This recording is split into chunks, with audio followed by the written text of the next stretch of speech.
Well, it's time for the Tactics Meeting, a program where we talk about all things emergency response. I'm your host, Dan Smiley, and today we'll be talking about the initial UC meeting with Cheryl Surface. So stick around, it's going to be great.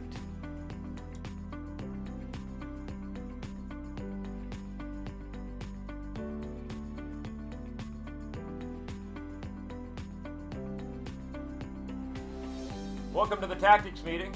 This is episode 2 of our series on the ICS planning cycle. And again today we have Cheryl Surface with us, a renowned planning section chief, to take us through the initial UC meeting. Cheryl, welcome to the program. Hey, thank you, Dan. Glad to be here. Oh, it's great to see you again. Talking about the initial UC meeting. So this is the last meeting in the reactive phase. After this, we go into the planning cycle of the planning P. Cheryl, what is the purpose of the initial Unified Command meeting? The initial Unified Command meeting provides the Unified Command members with an opportunity to discuss and concur on important issues prior to going through the planning cycle and the Unified Command objectives meeting. The meeting should be brief. It only includes members of the Unified Command. It's typically run by a member of the Unified Command so that the other sections can get organized. It's specific only to Unified Command. To discuss the important decisions and directions for the rest of the response. Can you give us an example of some of those decisions? I'm looking at the agenda right out of the Coast Guard's 2014 Incident Management Handbook, and it talks about identifying and including agencies and organizations that need to be represented in the UC. How would I go about deciding who really needs to be part of the Unified Command? So if you're looking at your Unified Command and you have your federal on-scene coordinator and your state on-scene coordinator, your responsible party incident commander, those are the three typical of the triangle of Unified Command. But additionally, you may be looking for a tribal on-scene coordinator. You may be looking at a local on-scene coordinator. There may be additional organizations and agencies that need to be involved at the Unified Command level. So there are some key decisions that are intended to be made at this meeting.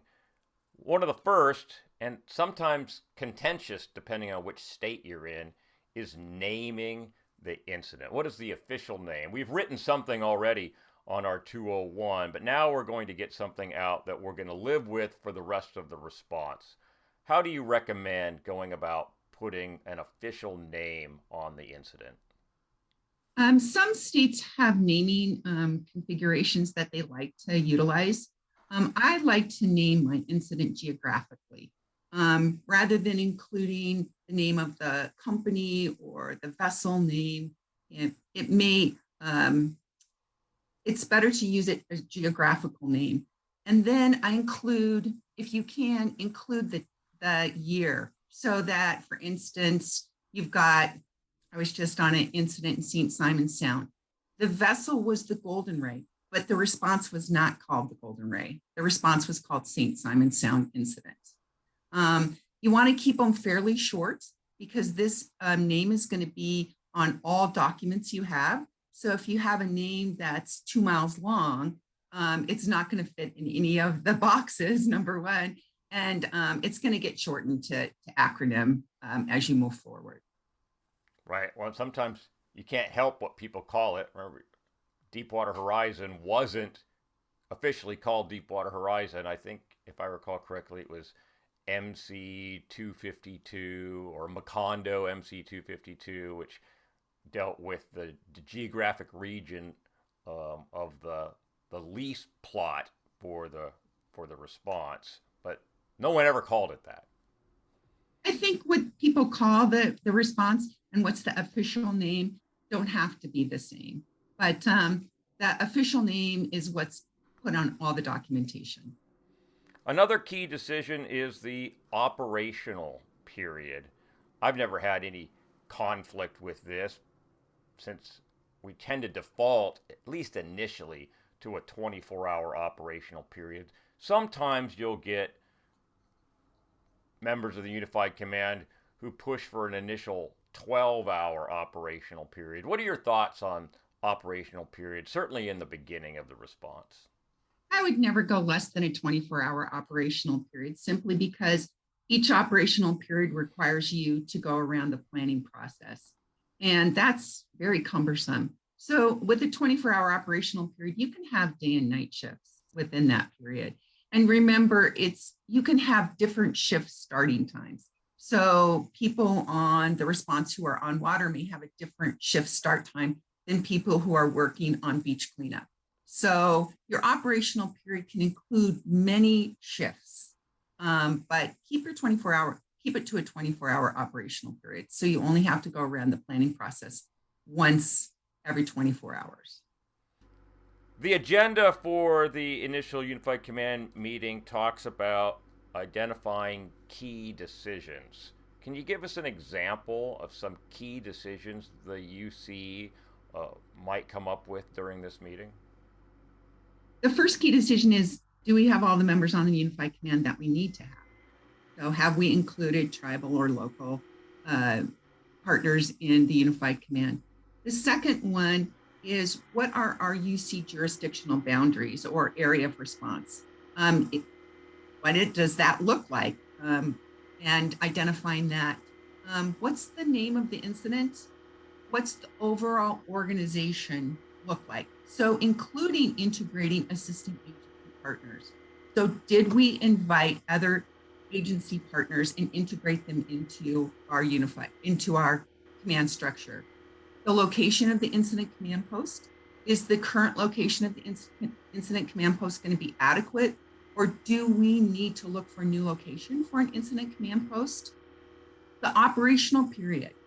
What's our operational period going to look like? And then our command and general staff composition. Do we have the right people in the right positions, including deputies? And how do we integrate more agency partners into our organization for those roles and responsibilities? And then, do we need to form a joint information center? And who should lead that joint information center? Who's going to be the PIO leading that? Some states require their people to fill those positions. So for instance, in Washington, somebody from Department of Ecology fills those positions. Maybe in another state, it isn't, but you want to have the best qualified. So even if a state the requirement is for that state to hold that position, is that person the best required? Particularly in your public information officer and your liaison positions, you have to have somebody who has experience and is very strong and capable in those. And then deputies too. Also, do you have the strong liaison officer that you need? So these things come out of this initial Unified Command meeting, is looking at it from a higher perspective on, do you have the most qualified people in the positions that you need? And how can you integrate other agency partners into your response? Cheryl, since the planning section chief is not in the room for this meeting, what is the best practice for documenting these key decisions and communicating them out to the command post? The best practice for documenting what's occurring in the Unified Command initial meeting is to have and identify a document scribe for Unified Command specifically. So this individual would be with Unified Command throughout the course of the response and document all meetings, document occurrences that are happening with Unified Command. Each Unified Command member needs to maintain their own unit log, their own individual unit log, but this scribe would be specific to meetings, phone conversations, etc., that are group in nature, and they can document that on an ICS 214 unit log as well. They need to document the members who are in attendance and what has occurred at the meeting. Two pieces of information that I often actually send a runner out of the meeting to the situation unit is the name of the incident, because I feel like it should get out there as fast as possible and the agreed upon operational period. Can it wait till after the meeting? Should I send that runner? What do you think? In an exercise, because of the compressed time frame, yes, send the runner out in an exercise. But in a response, there's plenty of time. People have a lot going on in the initial response, so they're not as worried about getting the name of the incident or the operational period, because that's clearly planning for the next 24 hours. So exercises with the compressed time, people get a little bit uncomfortable without having that information. Real response, no need to hurry a runner out.